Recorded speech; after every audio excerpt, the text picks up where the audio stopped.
Kama tsohon gwamnan jihar Sokoto Aminu Waziri Tambuwal da EFCC ta yi kokari ne na murƙushe 'yan adawa da gwamnatin tarayya ke yi, inji tsohon mataimakin shugaban ƙasar Najeriya Atiku Abubakar.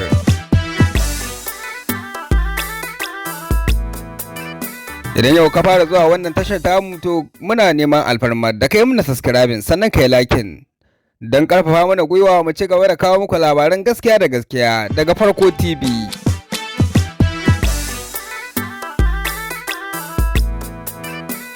Jaridar DCL Hausa ta rawaito cewa tsohon mataimakin shugaban kasar Najeriya Alhaji Atiku Abubakar ya tir da Allah wadai da kamun da hukumar EFCC ta yi wa tsohon gwamnan jihar Sokoto Alhaji Aminu Waziri Tambuwal na hannun damarsa a sabuwar tafiya. A binciken Farko TV kuwa ya ruwaito cewa sanin kowa ne Aminu Waziri Tambuwal shine makusanci na gaba-gaba ga Atiku Abubakar a wannan sabuwar tafiyar da aka ɗauko mai domin kawar da gwamnatin Tinubu. Tun azal Atiku Abubakar ya saba ambata cewa a Najeriya gwamnatin ta Tinubu tana taushe haƙƙin 'yan adawa, wanda ya ce kama Aminu Waziri Tambuwal da gwamnatin Tinubu ta yi a hukumar EFCC ba abu bane wanda zai tsorata su.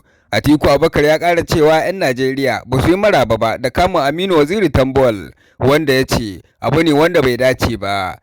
Yanzu haka dai Atiku Abubakar ya ci gaba da bayyana cewa lallai ya kamata a kawo gyara, kasancewar su da suka kirkira wato hukumar ta EFCC ba sun kirkira ta bane domin a yi amfani da ita a fannin siyasa.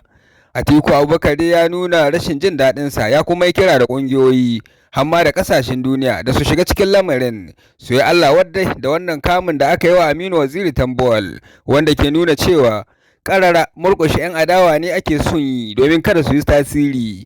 Yanzu haka dai al'ummar Najeriya da dama sun bayyana rashin jin daɗin su na kama Aminu Waziri Tambuwal, sai dai ita hukumar ta FCC ta bayyana zarge-zarge da ya sa ta kama Aminu Waziri Tambuwal, wanda a dokance babu siyasa a ciki. Farko TV, tasha mai faɗin gaskiya da gaskiya komi ɗacinta. Muna neman alfarmar subscribing da kuma liking domin ƙarfafa mana gwiwa mu ci gaba da kawo muku labarai na gaskiya da gaskiya. Farko TV.